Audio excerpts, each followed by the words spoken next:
ici Saxo, nouvelle vidéo. Aujourd'hui, je voudrais faire une nouvelle vidéo car Mex Sax m'a laissé un commentaire sur ma dernière vidéo, comment chauffer son instrument. Et je me suis dit que c'était pas mal aussi de vous expliquer comment lui, il fait pour chauffer son instrument. Alors, la première chose, ce qu'il fait lui, c'est de souffler dans son instrument, mais sans jouer.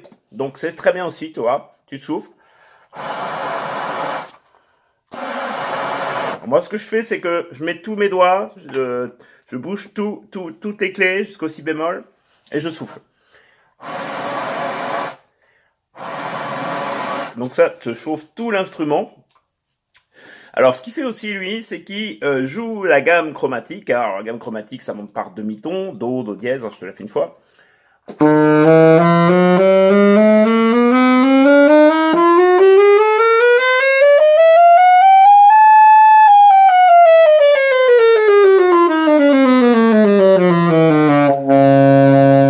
Donc ça, la gamme chromatique, tu vois, c'est bien aussi pour chauffer. Alors ce qu'il fait aussi, et ce que je fais aussi de temps en temps, je t'en ai déjà parlé, c'est de faire des pauses de son dans les extrêmes du saxophone. Alors c'est quoi les extrêmes du saxophone? Pour ceux qui savent pas. Alors ça n'a rien à voir avec la politique. Hein. Les extrêmes, donc ce sont les aigus et les graves. Alors ce qu'il fait lui aussi, Mex, comme moi d'ailleurs, ce qu'on fait de temps en temps, c'est de chauffer donc sur des aigus, par exemple le ré, hein, le ré comme ça, hein, ré aigu.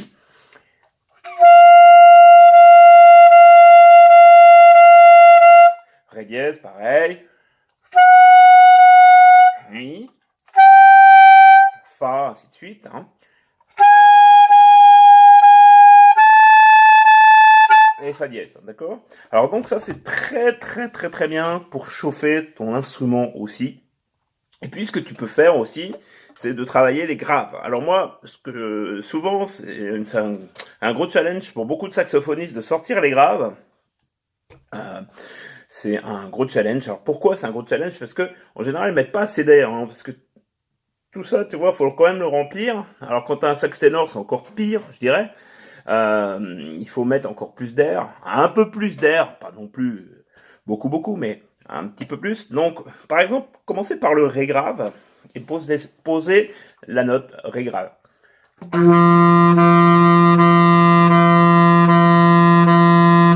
Après, do, pareil, do. Hein. Et après, si, ainsi de suite. Hein. Évidemment, tu peux faire do dièse, hein, on est d'accord, do dièse, et puis si bémol. Tous les graves, tu peux chauffer aussi ton instrument comme ça, de cette façon-là. Alors évidemment, ce qu'il me dit aussi, c'est après une fois que tu as fait ça, tu peux travailler le cycle des quintes. Alors le cycle des quintes, c'est quoi? Par exemple, tu travailles la gamme de do majeur, hein, do ré mi fa sol la si do ré mi fa sol la si do. Hein. Donc,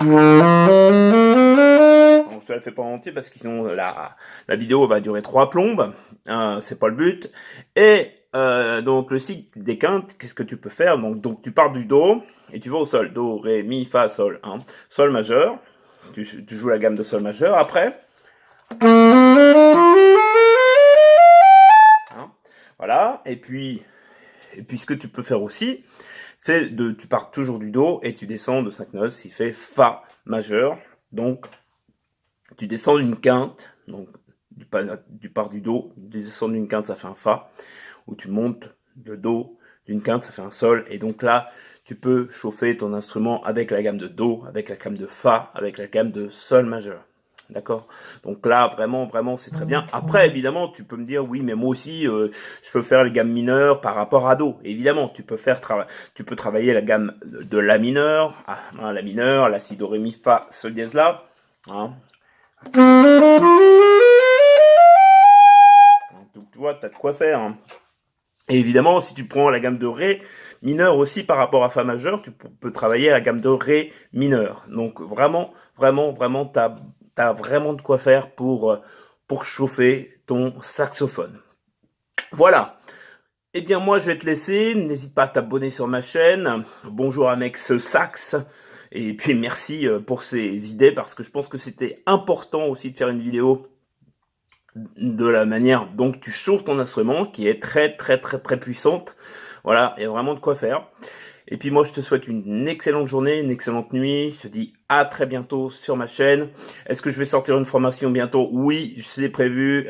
Voilà, il me reste plus qu'un module à enregistrer. Et donc, je te la propose la semaine prochaine, normalement milieu de semaine.